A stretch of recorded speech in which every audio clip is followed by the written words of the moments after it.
Here at Weekend Workbench, we believe everyone deserves a comfortable place to call home. That's why we've partnered with Ace Hardware today to turn this abandoned building into a livable space for our veterans. Welcome to Veterans Village.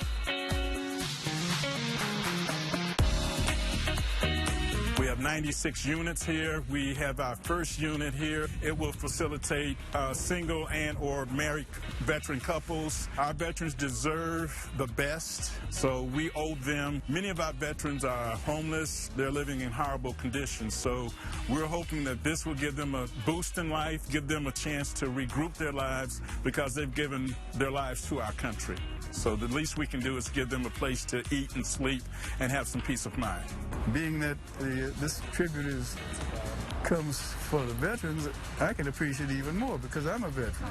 Veterans Village also gives new life to the community of Ford Heights. This is a blighted area. This complex can now be turned into something viable and useful to the community. I think it'll be uplifting.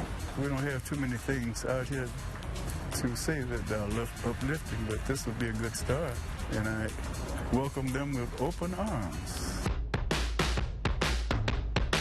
To help with this inspiring community initiative, I'm offering my novice painting skills to help prep, prime, and paint at Vets Village. Ace expert Adam is on site to give me a professional lesson. We have a wall here that's been drywalled, but we need to prime this thing, and you're the expert that's going to show me how to do it today. Yes, so today we're going to be working on sanding down the wall first. With new construction, you always want to make sure that it's smooth and ready to go before you prime. For that, we grab a sanding block, respirator, and rags. We'll also need a ladder, primer, paint, a paint tray, roller and cover, paintbrush and roller grid, and painter's tape. First step, using your sanding sponge, is to sand the new patch smooth so it's ready for the paint and there's not any heavy texture.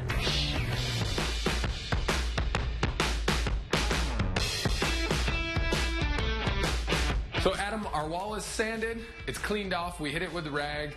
Now it's time to prime. Why do we want to prime this wall though? Basically what we're trying to do is make it an even coating over everything because you have different substrates that absorb paint differently. Okay.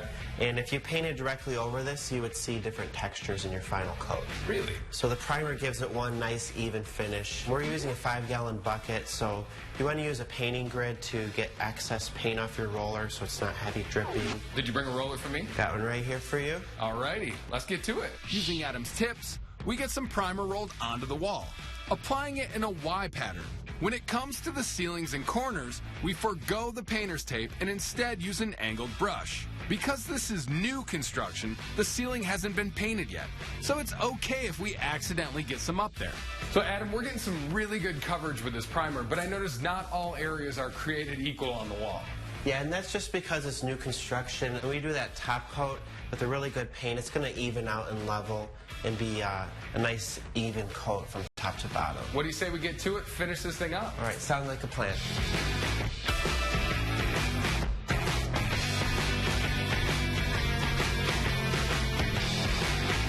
Now, how long do we want to wait before we do anything else with the wall? It dries to the touch in about 20-30 minutes, but really you want to wait 2 hours before you do any top coating. But you have another wall that's ready to be painted, and we're going to go that way. Okay, let's go. All right? So Adam, you have me at the wall. This wall is already primed, it's dry, but we need to do a few things before we paint. What do we need to do?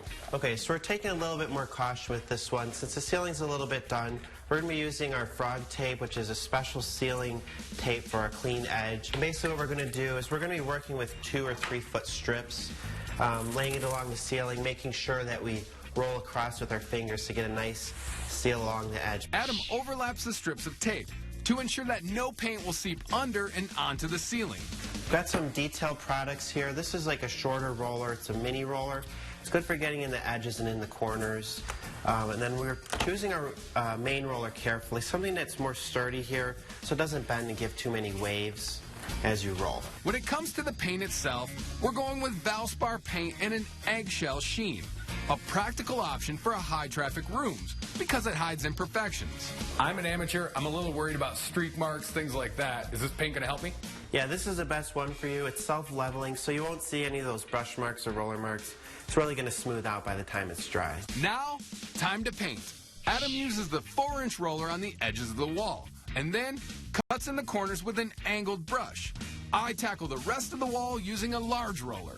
With a little teamwork and one coat of paint, our wall is painted to perfection. So Adam, our wall is painted. It looks great. Obviously, we're at a construction site today for a really good cause, but this is a project most homeowners are going to tackle some point in their lives. And as you can see, with the right products and the right tools, you get a really fine finish. Priming and painting a room should only take about a day, and it should cost you less than $100.